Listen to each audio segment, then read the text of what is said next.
I'm Andy O'Dwyer and welcome to FIAT IFTA in Vienna. Hej, Eva-Lis Gren, Sveriges Television. Och jag vill önska dig välkommen till FIAT IFTA-konferensen i Wien 2015. Välkommen!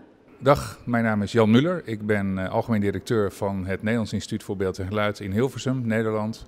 En president van FIAT IFTA. Bună ziua și bine ați venit la conferința internațională FIAT IFTA 2015. Hej, jeg hedder Tobias Golodnov. Velkommen til FIAT IFTA-konferencen 2015 her i Wien. Meu nome é Rita Marques, eu sou gerente do Centro de Documentação, que é o arquivo da Rede Globo de televisão, no Rio de Janeiro. E eu convido vocês a participar da conferência da FIAT 2016 aqui em Viena. Obrigada.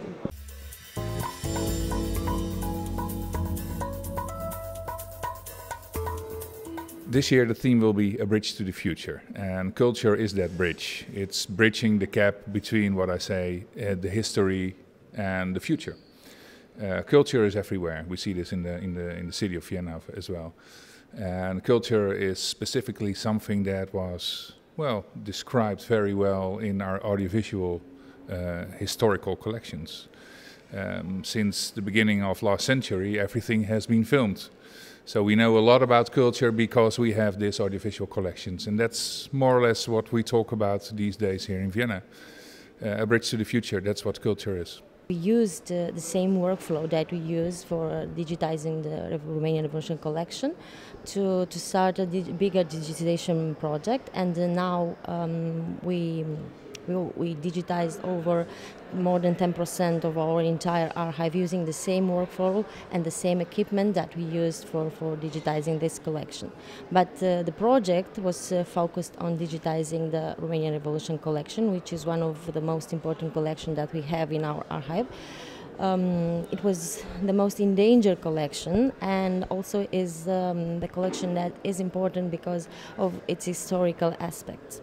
I think that big data, business intelligence, using all the information we had in new smart ways, that is in the meta field the absolutely most important thing. And since we are planning new events, hopefully in Rio next year and maybe in Europe the year after, I think topics like that will be on the agenda. It's huge. I mean, archives consists of really big data. We could use it in so many more different ways to make new kind of values of our content. Everything is digital, so everything that is produced is there in a digital way. That means that we need to think about how to keep all these digital collections alive as well. Because if we want to safeguard collections and we want to digitize collections, we want to archive them properly, we need to describe them, and we know all that, well, it's growing increasingly, it's growing rapidly. We have so many collections, so many hours of digital content now. How to be sure that we will find that back in 10, 20, 30 years' time. So that's a challenge, and that's one of the things that we talk about here in this conference as well.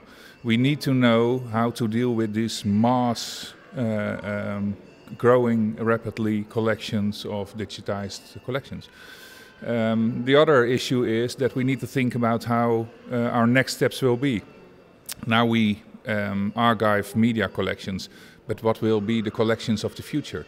If we want to know what will be our audiovisual cultural heritage in 20 years' time, we need to think about how to deal with these collections now. If we have to think 5 years ahead and understand that future, we have the best, or one of the ways to do that is actually to think 10 years back, because I think that we're in a transition period where technology is becoming so amazing and it has so many abilities, but we need to figure out what they are, and because of that, we need to start creating these preview files, and we need to start creating access, and then in collaboration with the national institutions, but also the general users, we will create, a different world. And I think if you look back 10 years ago, we didn't have Netflix, YouTube was just starting out. Facebook, were only limited to certain areas in the US. And none of us would have imagined that the world would look like this today. I think that the perfect archive, it's an archive that can give access for all the company, that the people can find really what they want to find. And I think that the archive will be a big metadata with all the informations for photographs, tests, pictures, everything that needs an archive in a company. Usually archives follow technological change rather than anticipate it, especially if they are part of a broadcaster. They have to go along with whatever technological change the broadcaster brings in. Obviously everybody is moving digital in one way or another, but exactly how you do it is what we come here every year to talk about. Predicting the future is not possible. We have to understand what's happening in the present and progress as best we can.